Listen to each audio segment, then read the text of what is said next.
नमस्कार, one India Hindi में स्वागत है। मैं हूं राम विश्वकर्मा। रूस और यूक्रेन के बीच छिड़े युद्ध के बीच पिछले एक महीने के दौरान अभी मंगलवार को ही एक ऐसी खबर आई थी जिसने इस युद्ध से जुड़ी चर्चाओं को ही बदल दिया था। ये सुगबुगाहट भी सुनाई देने लगी थी कि ये युद्ध अब अपने समापन की ओर बढ़ सकता है, क्योंकि मंगलवार को ही तुर्की के इस्तांबुल में रूस और यूक्रेन के वार्ताकारों के एक दल के बीच एक बैठक हुई थी। उस बैठक को लेकर ये कहा जा रहा था कि वो सकारात्मक रही थी। रूस की ओर से मुख्य वार्ताकार मेंडिस्की ने इसको लेकर एक बयान जारी किया था, जिसमें उसने कहा था कि कीव और उसके आसपास के शहरों में रूस अब अपने सैन्य अभियानों को कम करने की ओर बढ़ेगा। साथ ही उसने ये भी कहा था कि अब जल्दी ही दोनों देशों के राष्ट्राध्यक्ष इस युद्ध को खत्म करने के लिए मुलाकात भी कर सकते हैं। रूसी वार्ताकार के उस बयान के बाद परमाणु बम के प्रयोग की संभावनाओं से सहमे पश्चिम के कई देशों ने शायद कुछ राहत की सांस भी ली होगी, लेकिन यूक्रेन को रूस के इस आश्वासन पर शायद बिल्कुल भी एतबार नहीं है। यूक्रेन को रूस के इस बात पर भी संदेह है, क्योंकि उसे लगता है कि पश्चिम के भी कई देश ऐसे हैं जो चाहते हैं कि रूस यूक्रेन पर हमले और तेज कर दे। ऐसे में जब रूस के पास एक तरह का अप्रत्यक्ष समर्थन है, तो वो भला इस मौके को अपने हाथ से क्यों जाने देगा। पिछले एक महीने से भी ज्यादा वक्त से इस्तांबुल में रूस और यूक्रेन के प्रतिनिधियों के बीच वार्ता चल रही है। ऐसे में इस बीच रूस की ओर से ऐसा बयान आना रूस के मन में संदेह पैदा कर रहा है। पश्चिमी देशों की मीडिया रिपोर्ट्स के मुताबिक मंगलवार देर रात यूक्रेनी राष्ट्रपति जेलेंस्की ने अपने एक बयान में कहा है कि यूक्रेनी लोगों को नौसिखिया नहीं समझा जाना चाहिए। उन्होंने आगे कहा कि पिछले 34 दिनों से जारी युद्ध और डोनबास में पिछले 8 सालों से जारी युद्ध से वे सीख ले चुके हैं कि सिर्फ ठोस परिणाम पर ही भरोसा किया जा सकता है। उन्होंने रूस के सैन्य अभियान को कम करने के आश्वासन पर भी संदेह जाहिर किया। ज़ेलेंस्की ने कहा कि कुछ क्षेत्रों में सैन्य अभियानों को कम करने का रूस का वादा भी शायद उसकी मिलिट्री यूनिट्स के रोटेशन के लिए गुमराह करने का ही एक तरह का पैंतरा था। हालांकि इस बीच रूसी वार्ताकारों ने यह भी स्पष्ट कर दिया है कि यूक्रेन के उत्तरी हिस्से और कीव में रूसी सैन्य अभियानों को कम करने का मतलब ये बिल्कुल भी ना निकाला जाए कि वो कोई युद्ध विराम चाहता है। रूस ने यहाँ ये भी स्पष्ट किया कि यूक्रेन के साथ इस संबंध में औपचारिक समझौता करने के लिए अभी लंबी बातचीत की जानी है। कुर्सी बचाने के लिए इमरान खान की कोई चाल नहीं आई काम। इमरान खान की कुर्सी जाना लगभग तय माना जा रहा है। पाकिस्तान के प्रधानमंत्री इमरान खान को सहयोगी दल MQM ने बड़ा झटका दिया है। इमरान खान की अहम सहयोगी मुत्तहिदा कौमी मूवमेंट पाकिस्तान ने अपना समर्थन वापस ले लिया है। MQM ने विपक्षी दल पाकिस्तान पीपुल्स पार्टी के साथ गठबंधन कर लिया है। पाकिस्तान पीपुल्स पार्टी प्रमुख बिलावल भुट्टो जरदारी ने ट्वीट कर बताया कि संयुक्त विपक्ष और MQM के बीच एक समझौता हुआ है। राब्ता कमेटी MQM और PPP CEC समझौते की पुष्टि करेगी। इसके बाद कल प्रेस कॉन्फ्रेंस कर मीडिया को और जानकारी दी जाएगी। MQM के साथ छोड़ देने से इमरान समर्थक सांसदों की संख्या घटकर 164 पहुंच गई है। वहीं विपक्षी दलों के खेमे में अब 177 सांसद हो गए हैं। MQMP के कुल 7 सांसद हैं। हालत ये हो गई है कि अब विपक्ष को इमरान की पार्टी के बागी सांसदों की भी जरूरत नहीं रह गई। अविश्वास प्रस्ताव पर 31 मार्च को चर्चा होनी है और 3 अप्रैल को मतदान हो सकता है। और हालात जो उभर कर सामने आए हैं, ऐसे में अब इमरान खान का जाना तय माना जा रहा है। बस मात्र अविश्वास प्रस्ताव की औपचारिकता शेष रह गई है। इससे पहले इमरान खान अपनी कुर्सी बचाने के लिए तरह तरह के हथकंडे अपनाते नजर आ रहे थे।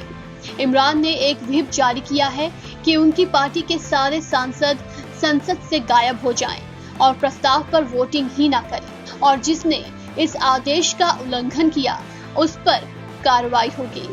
बता दें कि पाकिस्तान की नेशनल असेंबली में सोमवार को इमरान सरकार के खिलाफ अविश्वास प्रस्ताव पेश किया गया था। नेता विपक्ष शहबाज शरीफ ने इस प्रस्ताव को सदन में पेश किया। इस प्रस्ताव को संसद की मंजूरी भी मिल चुकी है और इस पर 31 मार्च को बहस होनी है। चीन में लगा सबसे बड़ा लॉकडाउन। कोरोना ने मचाया ऐसा कहर, घरों में कैद हुए करीब 2 करोड़ 60 लाख लोग। चीन के सबसे खूबसूरत शहर शंघाई पड़ा वीरान।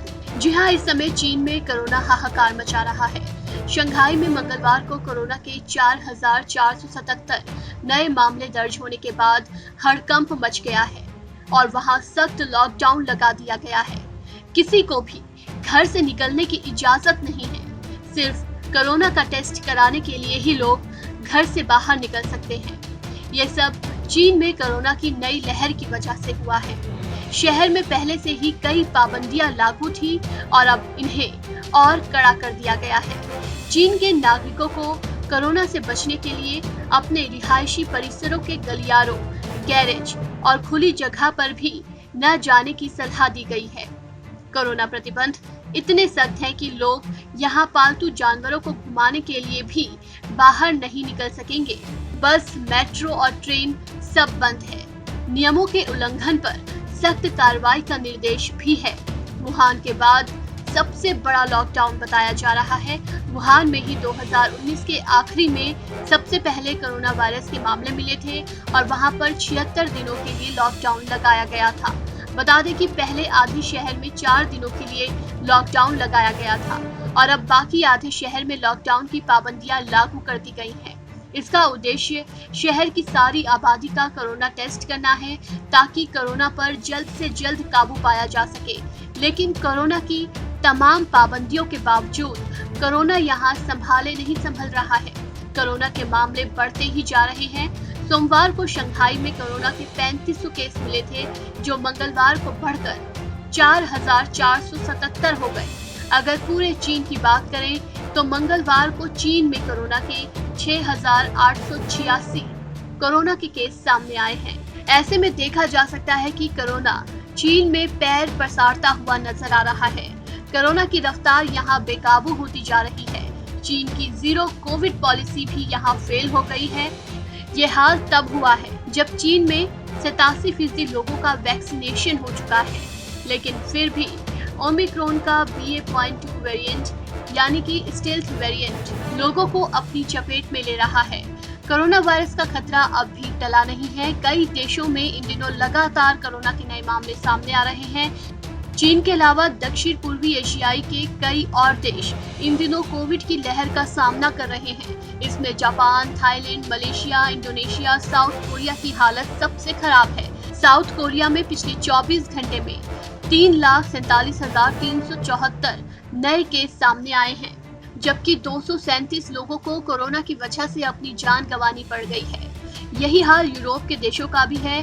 France, Britain, Germany, Netherlands, Italy, Austria समेत कई देशों में हालात तेजी से बिगड़ रहे हैं। भारत में भी कोरोना की नई लहर का खतरा बना हुआ है। विशेषज्ञ जून में चौथी लहर की भविष्यवाणी कर चुके हैं। चीन में कोरोना हाहाकार मचा रहा है। शंघाई में मंगलवार को कोरोना के 4,477 नए मामले दर्ज होने के बाद हड़कंप मच गया। यहाँ 2 साल बाद सबसे बड़ा लॉकडाउन लगा है। चीन ही नहीं बल्कि दक्षिण पूर्वी एशियाई के कई और देश इन दिनों कोविड की नई लहर का सामना कर रहे हैं, तो वहीं यूरोप के कई देशों में कोरोना वायरस कहर मचा रहा है। इन सब के बीच भारत के लिए राहत की बात यह है कि देश में कोरोना दम तोड़ता नजर आ रहा है। भारत में कोरोना केस लगातार कम हो रहे हैं। भारत में कोरोना अभी पूरी तरह से कंट्रोल में है। देश में कोविड पाबंदियां भी हटाई जा चुकी हैं। आपको बता दें कि स्वास्थ्य मंत्रालय रोजाना कोरोना के आंकड़े शेयर करता है। उसी के मुताबिक रोजाना हम भी आपको कोरोना अपडेट देते हैं। कोरोना अपडेट में हम आपको रोजाना ये जानकारी देते हैं कि देश में कितने नए मामले दर्ज किए गए, कितनी मौतें हुई, कितनी वैक्सीन लगाई गई, कितने टेस्ट किए गए, कितने मरीज ठीक हुए हैं और देश के अलग अलग राज्यों में कोरोना का क्या हाल है। तो शुरू करते हैं आज का अपडेट। देश में मामले घटकर 1500 से कम रह गए हैं। आज 1233 नए केस सामने आए हैं। इसी के साथ देश में कुल संक्रमितों की संख्या 4,30,23,215 हो गई है। पिछले 24 घंटे में 31 लोगों की कोरोना महामारी की वजह से मौत हुई है। मौत के नए आंकड़ों के साथ ही देश में संक्रमण से मरने वालों का आंकड़ा अब 5,21,101 पर पहुंच गया है। कोरोना वायरस के संक्रमण को हराकर ठीक होने वालों की बात करें तो पिछले 24 घंटे में देश भर में 1,876 मरीज ठीक हुए हैं, जिसके साथ ही कोरोना से ठीक होने वाले मरीजों की संख्या बढ़कर 4,24,87,410 हो गई है। ये जानकारी स्वास्थ्य मंत्रालय की तरफ से बुधवार सुबह जारी किए गए आंकड़ों के मुताबिक है। देश में एक्टिव केस अब 15,000 से नीचे पहुंच गए हैं। अब एक्टिव केस 14,704 हैं। कोरोना वायरस संक्रमण पर लगाम कसने के लिए सरकार वैक्सीनेशन पर काफी जोर दे रही है। स्वास्थ्य मंत्रालय के मुताबिक बीते दिन 26,34,080 खुराकें लोगों को लगाई गई। अब तक वैक्सीन की कुल 183,82,41,743 करोड़ डोज लोगों को दी जा चुकी है। देश में अब 12 साल से ऊपर उम्र के बच्चों को भी वैक्सीन लगाई जा रही है। वहीं 60 साल से ज्यादा उम्र के लोगों को बूस्टर डोज लग रही है। कोरोना टेस्ट की बात करें तो पिछले 24 घंटे में देश भर में 6,24,022 टेस्ट किए गए हैं और अब तक देश में लगभग 78 करोड़ 85 लाख कोरोना टेस्ट किए जा चुके हैं। अगर राज्यों के आंकड़ों पर नजर डालें तो मंगलवार के आंकड़ों के मुताबिक केरल में 424 नए मामले सामने आए हैं। नए मामलों की बात करें तो महाराष्ट्र में बीते दिन 103 लोगों को कोरोना संक्रमित पाया गया है और कोई भी मौत दर्ज नहीं हुई। कर्नाटक में 42 मामले सामने आए और 1 मौत हुई। वहीं तमिलनाडु में 37 लोगों में कोरोना संक्रमण की पुष्टि हुई और किसी भी मरीज की मौत नहीं हुई। गौरतलब है कि बाहर कई देशों में कोरोना तांडव मचा रहा है। वर्ल्ड हेल्थ ऑर्गेनाइजेशन ने दुनिया के कई देशों में कोरोना केस बढ़ने को लेकर कहा है कि ये बड़ी मुसीबत की एक झलक भर है। कोरोना महामारी ना ही अभी खत्म हुई है, ना ही ये कोई सीजनल बीमारी जैसी ही बनी है। ऐसे में नई लहर का खतरा बरकरार है। अब भारत की सड़कों पर आप जल्द ही हाइड्रोजन कार दौड़ते हुए देखेंगे। ये कार लुक में तो लाजवाब है ही, साथ ही इसकी खासियत भी जबरदस्त है। यही वजह है कि आज केंद्रीय सड़क परिवहन एवं राजमार्ग मंत्री नितिन गडकरी ने टोयोटो की इस हाइड्रोजन कार की सवारी की और इसी कार से संसद तक पहुंचे, जिसके बाद ये भी पता चला है कि अब बहुप्रतीक्षित पहली हाइड्रोजन कार भारत में अपना सफर शुरू कर चुकी है। आज जब नितिन गडकरी इस स्वच्छ ईंधन पर चलने वाली कार से संसद पहुंचे तो हर कोई देखता रह गया। चलो चलो चलो